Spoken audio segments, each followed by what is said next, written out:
Բարև բոլորին, շարունակելով մեր տեսանյութերի շարքը եւ նույն ձևաչափով ցանկանում եմ քննարկման առարկա դարձնենք հակակոռուպցիոն կոմիտեի նախաձեռնությունը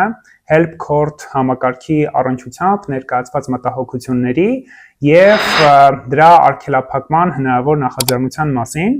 Ովքեր տեղյակ չեն, Հայաստանում գործում է Help Court համակարգը, որը նախաձեռնություն է։ Դրա շրջանակներում փաստաբանները իրականացնում են դատավորների գնահատում եւ դրանով իրականացվում է նաեւ վարկանիշավորում, գոյություն ունի նաեւ թափանցիկ ձեռք մրցանակ, որը որ հանձնվում է առավել բարձր վարկանիշ ունեցող դատավորին, եւ այդ համակարգը տարիներ շարունակ գործում է Հայաստանում։ Եթե չեմ սխալվում, մյուս տարի կլրանա 10 տարին, ինչ այդ համակարգը գործում է Հայաստանի Հանրապետությունում։ Շաբաթ օրը հայտնի դարձավ, որ Հայաստանի Հանրապետության հակակոռուպցիոն կոմիտեն դիմել է Հայաստանի Հանրապետության արդարադատության նախարարին, ներկայացնելով լուրջ ինստիտուցիոնալ մտահոգություններ այդ համակարգի գործունեության հետ կապված Հայաստանում, նշելով, որ դա իրենց տեսանկյունից միջամտություն է դատավորների անկախությանը, համատեղելի չէ անկախության երաշխիքների հետ, բերում է շահերի բախման, առաջացնում է լուրջ խնդիրներ, նաև հակակոռուպցիոն կոմիտեն հղում էր կատարել Եվրոպական դատավորների խորհրդատվական խորհրդի կողմից տրված թիվ 17 կարծիքին, որտեղ ներկայացված են դատավորների գործունեության գնահատման չափանիշները, եւ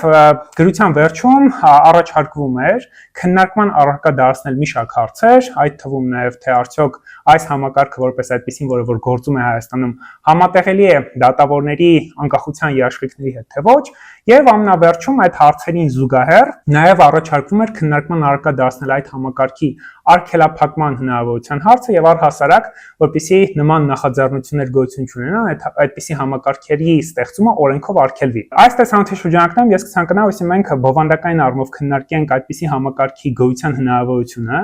առհասարակ միջազգային չափանիշների, նույն Եվրոպական դատավորների խորհրդատվական խորհրդի կողմից ներկայացված մոտեցումների տեսանկյունից, սովորաբար ինչպես մենք մեր տեսանյութերի շրջանակներում անում ենք։ Նախ եւ առաջ ինչ եմ ուզում ընդգծեմ, որ ինձ համար ինչն էր նախ եւ առաջ բավականին տարօրինակ, որ Հայաստանի Հանրապետության սահմանադրությամբ դատավորների անկախության երաշխավորման գործառույթը, սահմանադրական գործառույթը վերապահված է բարձրագույն դատական խորհրդին։ Բայց այս նախաձեռնության ոչ թե հանդես է եկել բարձրագույն դատական խորհուրդը, այլ հակակոռուպցիոն կոմիտեն։ Բայց ամեն դեպքում ես ուզում եմ բովանդակային, որպեսզի մենք քննարկման առարկա դարձնենք Help Court համակարգի գոյության հնարավորության հարցը եւ բովանդակային անդրադառնանք, թե ընդհանրապես ինչ հնարավորություն է ստեղծում եւ ինչի համար է այդ համակարգը իմ պատկերացմամբ եւ ինչու է կարեւոր այդ համակարգի գործունեության երաշխավորումը Հայաստանում։ Նախ եւ առաջ, որպես այդպեսին մենք դատավորների գործունեության գնահատումը Հայաստանում իրականացվում է պետության կողմից, պետական մակարդակով, դատավորների գործունեության գնահատման հանձնաժողովի կողմից։ Հայաստանի Հանրապետության դատական օրենսգիրք սահմանադրական օրենքը նախատեսում է, որ դատավորների ընդհանուր ժողովը, որպես ինքնակառավարվող մարմին, ձևավորում է դատավորների գործունեության գնահատման հանձնաժողով։ Հանձնաժողովը ինքը կազմված է 3 դատավոր անդամից, 2 ոչ դատավոր անդամից, եւ այդ հանձնաժողովը յուրաքանչյուր տարի իրականացնում է դատավորների գործունեության գնահատում տարբեր չափանիշներից ելնելով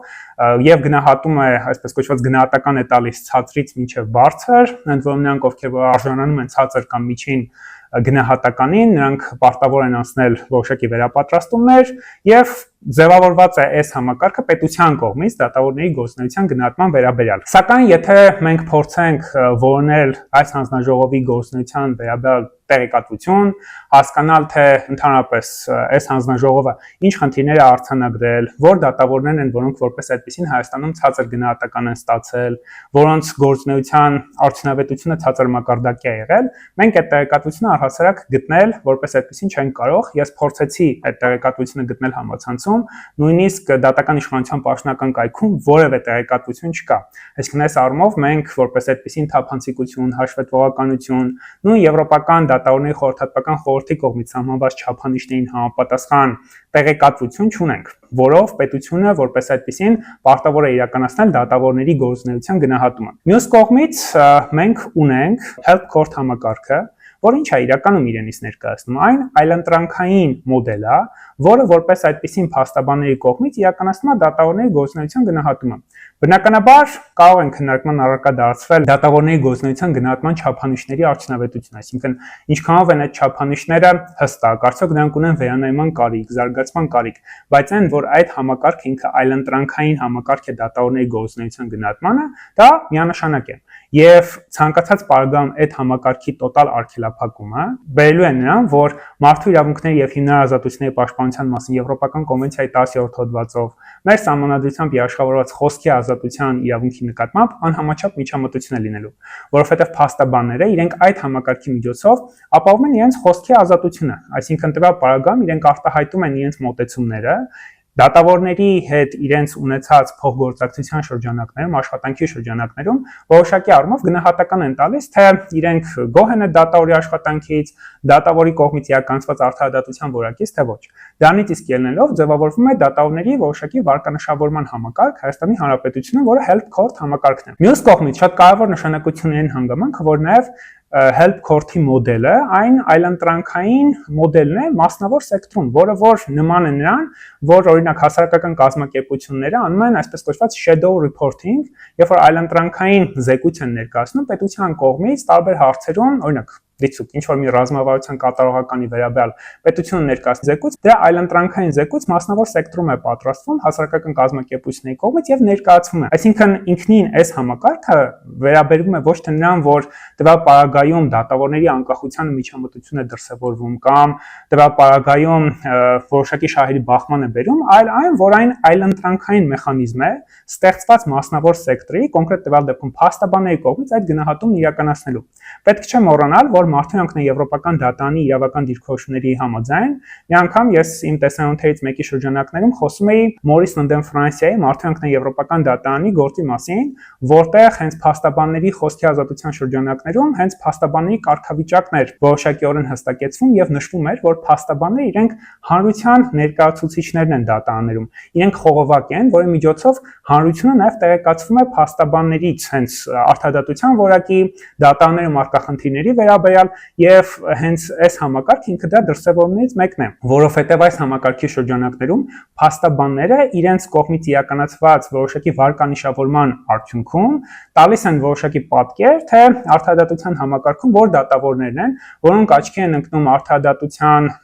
իրենց գործունեության արդյունավետության առավել բարձր ցուցիչով, քան մյուսները։ Բայց տվյալ պարագայում այդ համակարգի ինքնին առկայությունը չի կարող մեկնաբանվել, որ դիցուկ օրինակ այն դատավորները, ովքեր որ ցածր վարկանիշավորում ունեն, դա որպես այդպեսին բերում է իրենց անկախության նկատմամբ միջամտության, բերում է ռիսկերի, որովհետև նորից ասեմ, այս համակարգի գոյությունը ինքը գտնվում է մասնավոր սեկտորում։ Օրինակ, մի շատ կարևոր հանգամանքի վրա եմ ուզում ուշադրությունը նաև ձեր հրավիրել։ Ես ուսումնասիրել եմ նաև հակակոռուպցիոն կոմիտեի գրությունը, որտեղ հղում էր կատարվում Եվրոպական դատավորների խորհրդատվական խորհրդի թիվ 17 կարծիքին, որը վերաբերում է դատավորների գործունեության գնահատմանը։ Բայց ամենակարևոր հանգամանքը կայանում է նրանում, որ այդ կարծիքը առհասարակ վերաբերվում է միմիայն պետության կողմից իրականացվող դատավորների գործունեության գնահատմանը։ Այն երբևէ չի կարող վերաբերվել մասնավոր սեկտորում, մասնավոր նախաձեռնության շրջանակներում դատավորների գործունեության գնահատմանը։ Ինքնին այդտեղ ներկայացված չափանիշները, ոնցից մեկն է օրինակ, որ դատավորների գործունեությունը, որը գնահատվում է, պիտի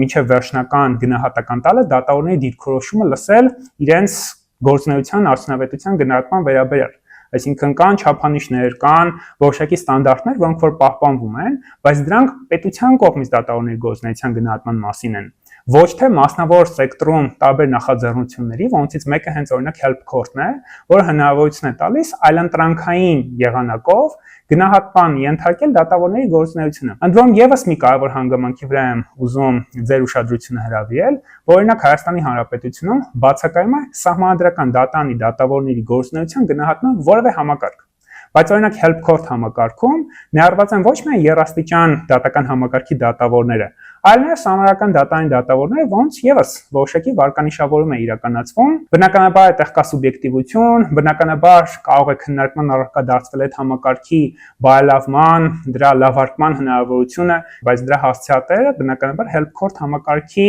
ստեղծողներն են, թիմն է, որը աշխատում է այդ համակարգի վրա, բայց ոչ արդարադատության նախարարությունը, որը կարող է արգելափակել եւ օրենսդրական նախաձեռնության շրջանակներում քննարկել այդ հարցը, եւ դա բնականաբար բերելու է Եվրոպական կոնվենցիայի 10-րդ հոդվածի շրջանակներում լուրջ միջամտության, որի մասին ես արդեն նշեցի։ Միևնույն ժամանակ շատ կարևոր է նկատի առնել այն հանգամանքը, որ եվրոպական չափանիշների, նույն Եվրոպական դատավորների խորհրդատվական խորհրդի կարծիքների տեսանկյունից, ընդ որում որի 17-րդ կարծիքը վերաբերելի չէ այս համակարգի նկատմամբ, որովհետև այն վերաբերվում է, ինչպես նշեցի, պետության կողմից իրականացվող դատավորների գործունեության գնահատմանը, թիվ 18-րդ կարծիքը, որը նվիրված է ժողովրդական հասարակությունում դատարանների դատական իշխանության դերին, խոսվում է հենց public scrutiny, այսինքն հանրային վերահսկողության մասին դատավորների գործունեության նկատմամբ եւ կարևորվում է նույնիսկ դատավորների դատական ակտերի նկատմամբ հանրային վերահսկողության ապահովումը, դատավորների գործունեության նկատմամբ հանրային վերահսկողության ապահովումը, դա շատ կարևոր նշանակություն ունի։ Այն կազմում է ժողովրդավարական հասարակության հենց հիմնասյուներից մեկը, որ նույնիսկ դատական իշխանությունը ինքը պետք է ենթարկվի հանրային վերահսկողության։ Ընդհանրապես աշխարհում գոյություն են տարբեր մոդելներ դատավորների գործունեության արդյունավետության գնահատման վերաբերյալ։ Հատկապես երբ որ խոսքը գնում է մասնավոր սեկտորում իրականացվող գնահատումների մասին, այսինքն օրինակ հասարակական կազմակերպությունները կարող են պատրաստել զեկույցներ, որտեղ դատավորների գործունեությունը իրենց չափանիշներով ենթարկեն որոշակի գնահատումների։ Հանրային հարցումներ կարող են անցկացվել այսպես կոչված public survey-ներ, որոնց կարող են ներկայացվել դատավորների գործունեության վերաբերյալ անձանց անձնական փորձառությունը։ Կարող է լինել տարբեր տեսակի համակարգեր։ Ինձ համար բավականին հետաքրքիր էր Ամերիկայի Միացյալ Նահանգներում գործող մի համակարգ, որը բավականին նման է Help Court համակարգին եւ ունի որոշակի առանձնահատկություններ, որի մասին ես կուզեի այս տեսանյութի շրջանակներում ներկայացնել։ Ամերիկայի Միացյալ Նահանգներում կա այսպիսի մի կայք, որը կոչվում է Dropping Room, ինքնին նաեւ անվանումն է շատ սիմվոլիկ ու հետաքրքիր, որը թարգմանաբար նշանակում է այսպես կոչված պատմուճան հագնելու սենյակ։ Այնտեղ կա այդպիսի ավանդույթ եւ այս ձևակերպումը ինքը նաեւ արտացոլում է, որ դու որպես գնահատող դատավորների գործունեության արդյունավետությունը մտնում ես համակարգ եւ այդ պատմուճանը հագնում ես իրականացնելով գնահատումը։ Ու սլոգանը կայքի այսպես է, where judges are judged, այսինքն երբ որ դատավորները ճակերտավոր դատվում են, հա, քննարկվում է իրենց գործունեության արդյունավետությունը, ու վերևում այսպիսի մեջբերում կարված։ Ես տեսանյութի մեջ նաև կտեղադրեմ այդ հատվածը կայքից, որտեղ որ ցույց է տրվում, որ մեջբերումը վերաբերվում է Ամերիկայի Միացյալ Նահանգների 27-րդ նախագահի Գերագույն դատարանի դատավոր Ուիլյամ Հովարդ Թաֆթի խոսքը, որտեղ նշվում է, որ դատական իշխանությունը պիտի ունենա հնարավորություն գնահատելու օրենսդիր եւ գործադիր իշխանություններին, բայց իր գործողությունները եւս պիտի ենթարկվեն պատշաճ վերահսկողության։ Այսինքն ցանկացած համակարգ պիտի ենթարկվի որոշակի վերահսկողության, այդ թվում նաեւ դատական համակարգը, դատական իշխանությունը։ Եվ այս մոդելի շրջանակներում ինչն է հետաքրքիր, երբ որ մենք մուտք ենք գործում կայքը, հասանելի է տվյալներ, որտեղ օրինակ ներկայացված են top 10 ֆեդերալ դատավորները, ներկայացված է նեգատիվ իմաստով top 10 ֆեդերալ դատավորները, կա գնահատումը, կա որպես այդպիսին բարձր վարկանիշավորում ունեցող անձանց մասին տվյալները, ցածր վարկանիշավորում ունեցող անձանց տվյալները, եւ կա նաեւ կարծիքներ, որտեղ մարդիկ թողնում են, ընդ որում ես երբ որ կայքն ուսումնասիրում էի, տեսա, որ այստեղ գնահատում կարող են իրականացնել ինչպես դատավորները, այնպես էլ հասարակության ցանկացած անդամ կարծես, բայց հետաքրքրականը նաեւ այն էր, որ տվյալ պարագայում կայքը չի հրապարակում տվյալներ գնահատողների մասին, այսինքն գնահատումները որպես կանոն արվում են անոնիմ հիմունքներով։ Մինչդեռ Help Court կայքի առավելությունը կայանում է նրանում, որ այդ կայքը, այդ պլատֆորմը այն աստիճանի թափանցիկ է, որ այնտեղ կարելի է տեսնել, թե յուրաքանչյուր փաստաբան ինչպես է իր գնահատականը տվել կոնկրետ դատավորին։ Այսինքն այդ տվյալները իրենք հասանելի են, դրանք թափանցիկ են, հաշվետու են եւ տվյալ պարագայում անոնիմության սկզբունքը չի կիրառվում, ոնց որ օրինակ գործում է Ամերիկայի Միացյալ Նահանգներում։ Ընդ որում հետաքրքրական էր նաև այն հանգամանքը, որ երբ որ ես ուսումնասիրում էի այստեղ դրված մեկնաբանությունները, իրականում իմ մոտ որոշակի հարցեր էին առաջ գալի, թե արդյոք այդ ձևակերպումները, այն մեկնաբանությունները, որոնք որ տրվում են, դրանք դատավորների անկախության հետ համատեղելի կարող են լինել իրականում, որովհետև մեկնաբանությունները բավականին սուր եւ որոշ տեղերում նույնիսկ վիրավորական են։ Ես ինքս հանդիպեցի մեկնաբանություն, որտեղ մեջբերում եմ, դատավորին անվանում էին ռասիստ եւ մեկնաբանություն էին թողել, գնահատական էին տվել բացասական եւ դրանով բնականաբար բացասական վարկանիշ էր ձեռք բերել դատավորը համակարգում։ Բայց դա բնականաբար սուբյեկտիվության գործոն է, յուրաքանչյուր անձ իր կարծիքն արտահայտում եւ կումուլատիվ էֆեկտով ձևավորվում է որոշակի գնահատական վարկանիշ դատավորի այդ համակարգի մեջ։ Բայց նույնիսկ Ամերիկայի Միացյալ Նահանգներում, որտեղ շատերը խոսում են այդ ժողովրդավարության զիջման, ժողովրդավարության մակարդակի նվազեցման մասին, միևնույն է այս համակարգը կա, գործում է եւ բոլորը ընդունում են, որ այդ համակարգը որպես այդպեսին կա, գոյություն ունի, այն բավականին հայտնի է, տարբեր ֆորումներում փորձում էի տարբեր դիրքորոշումներ գտնել համակարգի մասին, համակարգը ընդունվում է, գործում է եւ տվյալ պայման ոչ մեկ չի նախաձեռնում այդ համակարգի արգելափակման հնարավորության հարցը, որովհետեւ տվյալ համակարգերը հատկապես դատական իշխանության առանձնահատկությունների հաշվառմամբ, երբ որ դատական իշխանությունը որպես այդպեսին ունի հաշվետվողականության, թափանցիկության հատուկ մեխանիզմներ, հատուկ համակարգեր, ապա այս պայմաններում հենց help court համակարգը որպես այլընտրանքային գործիք ունի կարևոր նշանակություն։ Եվ այդ համակարգը որպես այլընտրանքային մոնիթորինգի իրականացման, այլընտրանքային հաշվետվողականության ապահովման պետության կողմից պետք է երաշխավորվի, ընդհակառակը խրախուսվի այդ համակարգի առկայությունը։ Հետևաբար, պետության կողմից այս համակարգի գոյությունը արգելափակվել չի կարող, որովհետև այդպիսի միջամտություն, ինչպես նշեցի, այն լինելու է ուղղակիորեն անհամաչափ խոսքի ազատության երաշխիքների հետ, երաշխավորված ինչպես մեր սահմանությամբ, այնպես էլ Եվրոպական կոնվենցիայով, պետությունը կարող է օրինակ այդ համակարգի կատարելագործման, զարգացման վերաբերյալ նախաձեռնությամբ հանդես գալ, դիմել help court համակարգի ստեղծող թիմին եւ առաջարկել որոշակի չափանիշներ ներդնել, համագործակցել համակարգի հետ, բայց արգելափակել այն չի կարող։ Այսպիսով, ամփոփելով այս տեսանյութում ներկայացված դիտարկումները, ցանկանում եմ ընդգծել, որ իմ կարծիքով համակարգը արգելափակվել առհասարակ չի կարող։ Այդ մոդելը, այդ քննարկումը ինքը անընդունելի է եւ խիստ դատապարտելի, որովհետեւ համակարգը ինքը հենց այն այլընտրանքային մոդելն է դատավորների գործունեության արդյունավետության գնահատման, որը մենք Հայաստանում այս պահին չունենք։ Մենք նույնիսկ չունենք տվյալներ պետության կողմից, պետական մակարդակով դատավորների գործունեության արդյունավետության գնահատման վերաբերյալ։ Հետևաբար այս պայմաններում պետությունը պիտի խրախուսի այս մոդելի առկայությունը, այլ ոչ թե փորձի արգելափակել այն դիտարկելով որպես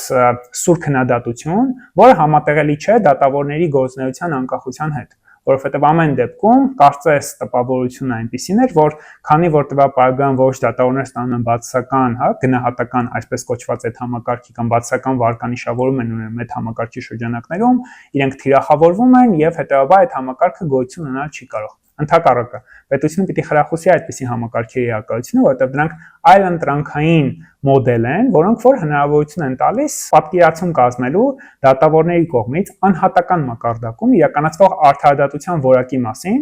եւ բնականաբար դրանից կարող են արվել որոշակի հետեւություններ, բնականաբար յուրաքանչյուր դատավոր որպես արդարադատություն իրականացնող անձ նաեւ հանրային աչքերում, որովհետև դատավորը ոչ միայն պիտի